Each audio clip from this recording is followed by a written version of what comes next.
sociology candidate at the CUNY Graduate Center. Over the course of this conference, I lost my voice a little bit talking to so many students who, by the way, want to know how I make it through the academy as well as my research embodied in the way that I am.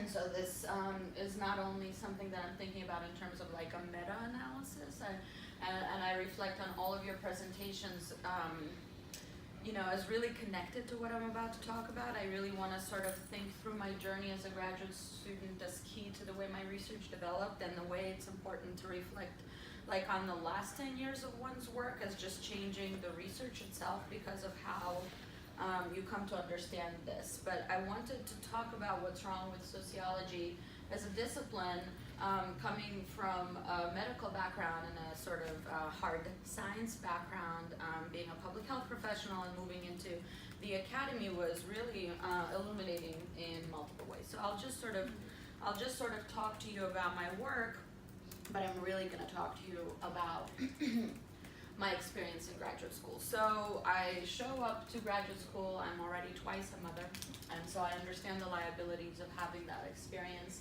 And I'm about to become a mother for the third time because I figured if there's 2 baby penitentials, well, why not 3? At that point, it's kind of a lose-lose.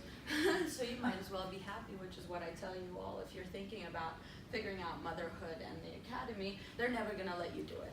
So do it when you can best think about doing that. Okay, so I show up and I will instantly begin to teach because it's CUNY and that's what we do from the very first semester. And I want to talk about catcalling because it's New York City and that happens a lot to me and my students. And I don't find a lot of the literature available to me in any place to kind of give something, you know, really accessible to the students. And I check out some work, you know, I check out feminist work, and here's where I enter an ethnographic class, a graduate class by Rob Smith, who's now on my committee, ethnography. And you know, as usual, as it tends to go, but you never really mention it, white men like him, sort of as well-intentioned as he is, don't really assign feminist methodology or women at all in their syllabi. And of course, coming in sort of as an older person, as a lifelong feminist, as a social justice activist, I was like, what's up with this? How can I go into the field with a feminist framework? And so I did my own research. I went as a result of this lack in sociology, because it's really bereft, I think, of a feminist idea. I went into women's studies, had to get a separate certificate in that field in order to be able to understand how to do ethnography better. And I returned and you know, I really want to talk about our flawed approach to sending graduate students into the field without, as you say, having them think about the impact and sort of the social justice aspect of it all, and are we really looking towards the public with a good critical eye to sort of helping instead of harming. And I think when young graduate students are involved in ethnographic courses, you know, they get to, because most of them are white, go into fields in ways that are so racist and so classist and so voyeuristic and so fetishistic and so exoticizing.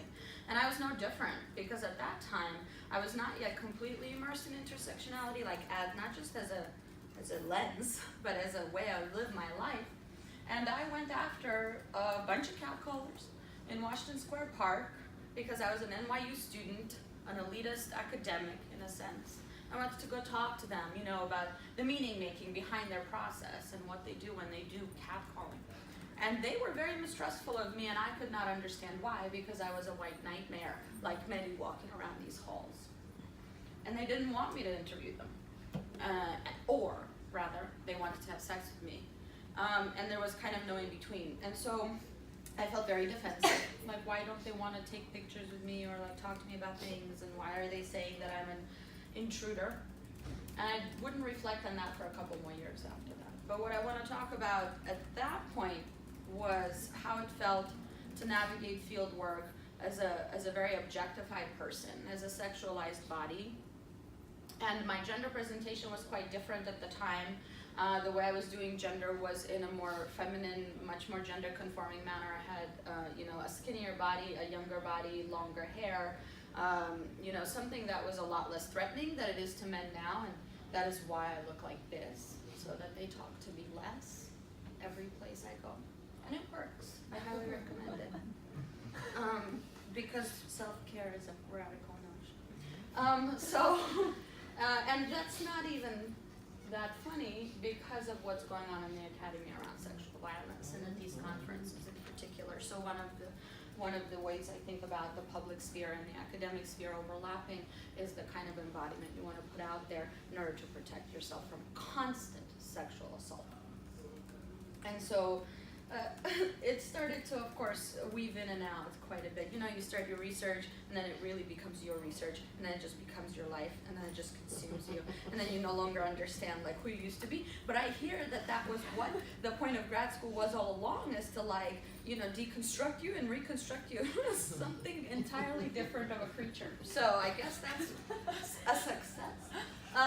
And so being objectified in the field felt really, really dirty, but everyone was really, really excited about this data because it was kind of super trendy.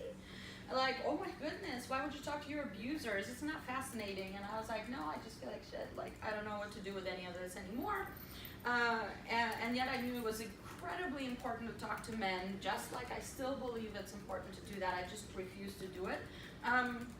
About why they do the things they do, what their meaning making is, and whatever. So, you know, I got upset with a lot of the research, and I moved into a different aspect of my research, which is that I started conducting interviews with people who received catcalling, and then, you know, certainly LGBTQ directed harassment and slurs, because, you know, I went through this kind of movement into a lesbian identity and an agender identity. Agender is a word that means a person who has no gender. We're under the umbrella of transgender.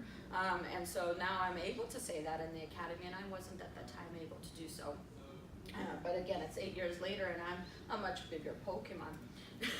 And so as I started to appear different, I started dating folks where other people perceived us as queer couples. You know, there was a lot of dykes this and racist, sexist speech and all sorts of things, and I expanded my project to kind of incorporate things that presumably heterosexual women experience to things that presumably queer people and transgender and gender nonconforming people experience under a single framework that would also rethink violence, not as a perpetrator-based system, which is an individual issue of victims and perpetrators, but sort of as a structural concept that we all experience on a daily basis. So a structural concept that is lived, as you said, through the micro interactions we have in our everyday lives, right? So this is now the book project. You know, they said my title was boring, and perhaps that's true, but for now in my head it remains as everyday violence on catcalling, and you know, just a point of advice, don't let that stop you. Books are meant to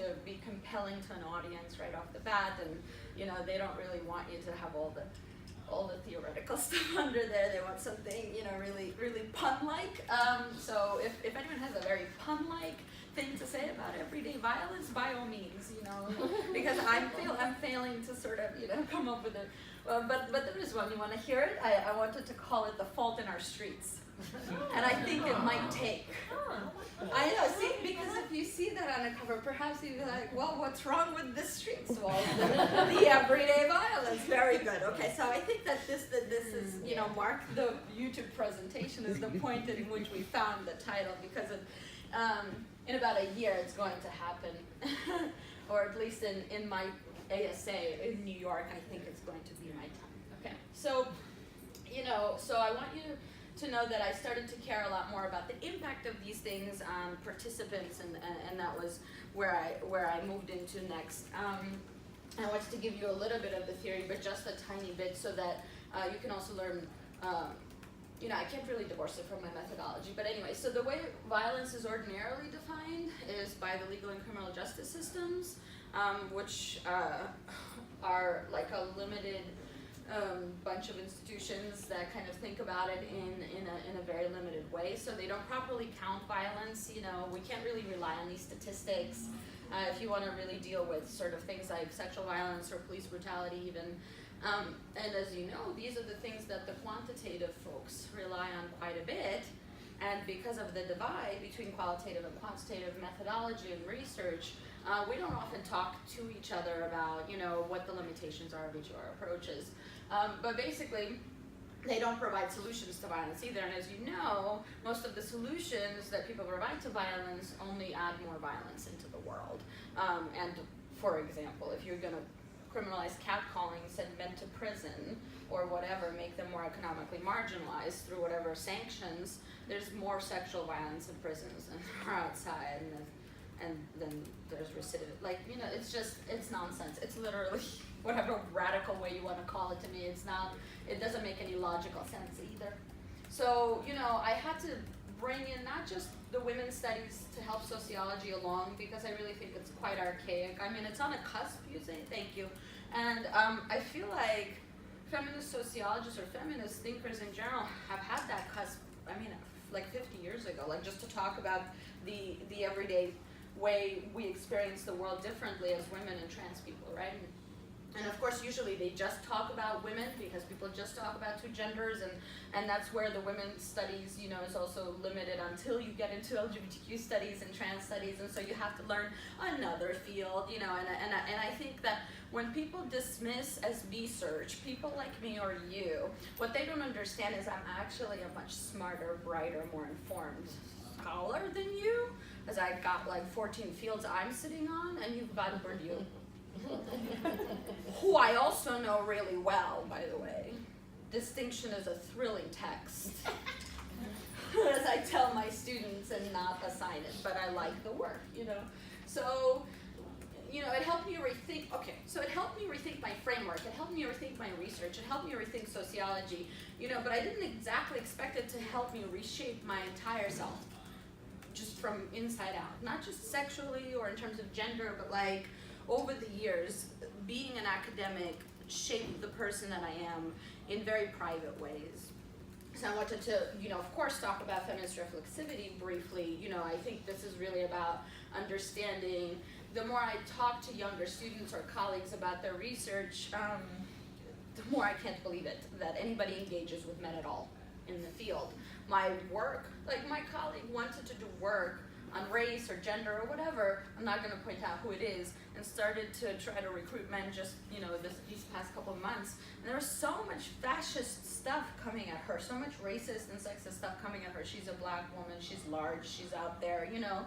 And it was incredibly traumatic right away. It was just like the worst things I've ever heard take place in the interview room, unsafe, all sorts of violence, real threats. And I was just like, look, what did you think was gonna happen? This is literally what each of us learns out in the field. Pregnant, black, fat, gay, whatever. It's a complete nightmare. And the men who do this work that share that embodiment simply don't meet those challenges. It's like whoosh, like they just don't understand what it's like to have that kind of conversation. Unless, of course, something changes and they're like Latino, one axis change or something. And then they can understand the difference that way. And so, you know, queer and trans theory, we need a lot more of that, right, in sociology. And people have said that queer and trans theory needs sociology, and perhaps that's true, but, you know, here's our discipline, let's change it this way, let's rely on some of these other things. But I mean, in the departments that we are at, if you listen to the plenary talk by Vilna Bashi-Treitler, we don't even require the top 50 graduate programs in sociology to know or teach race. Let alone teach gender. I mean, gender more than race, she says, they teach, but there isn't going to be an issue on a course on sexuality or anything on trans people or anything like that, you know. And of course, autoethnography, just some thoughts on autoethnography, it eventually becomes something all of us find anyway, that just to say that, like, whatever we experience is how we think through data, is what gives us information. So like that becomes something that you want to include in your research, and then you immediately, I mean, I'm not going to tell you the names, but immediately the folks on my committee and off were like, so Simone, you want to engage in that research. And let me tell you, it is not 7 years later that these folks are finally discovering the trendiness of autoethnography, and I mean, I'm not kidding you, I had it sent to me, one of their works on autoethnography, to say, like, maybe you can now look at my autoethnographic work, and I said, maybe you can remember how I told you about it 8 years ago. But thanks as always for like re-mansplaining it to me back 8 years later. The cloaks versus trauma thing, so this piece got published in a book called Conducting Deeply Personal Research, edited by Nowakowski and Sumrao. And I didn't incorporate the cloaks versus trauma thing because it wasn't yet articulated clearly enough for my liking, but I actually kind of think it would be useful for us all in this room to think about. When I talk about cloaks versus trauma, there's certain deceptive techniques that we rely on sometimes to get rapport with certain participants that are kind of like different sorts of cloaks. We cloak ourselves, we only expose certain things, or we actually lie and say some other things. Like I would ask my catcallers if I can catcall women with them as a queer person at the time, like maybe this would, you know, build rapport, and it did, you know. And trauma is actually what's happening in the background as you cloak or uncloak. There's another concept in queer theory called covering by Eng's idea of covering. But if you don't know what that is, it doesn't really matter. It's just cool to have a transdisciplinary approach because so many things overlap eventually when you start to, I have like no time, yeah, thanks. So this is the last slide, don't worry. So I'm right on time. But just think about what cloaks versus trauma means to you in your research, and let me know whatever thoughts you have about that, because I think there's just a couple of different things we're doing here and a lot of stuff that's happening there that's not articulated. I want to leave you with my information, and the final thing I'll say is part of our embodiment in the field is to push back to the images of what a professor is supposed to look like. So I made an Instagram account. I know it's meaningless out there, whatever, but it's called I Look Like a Professor. And I didn't think it would be what it is now, as always, but it actually became this incredible project of people submitting photos, but also their narratives of like being in the academy and how amazing it is to just send their selfie or whatever. And then the Instagram then as a whole, if you want to analyze it, and probably in 3 years I will, you know, it shows a different academy that you don't see here. It's just like visually stunning, actually. So just submit, it's no big deal. It just goes to me and my friend, my colleague Elena, who was not able to be here because she can never afford ASA. So you don't get to see her and know of her wonderful work. Thank you.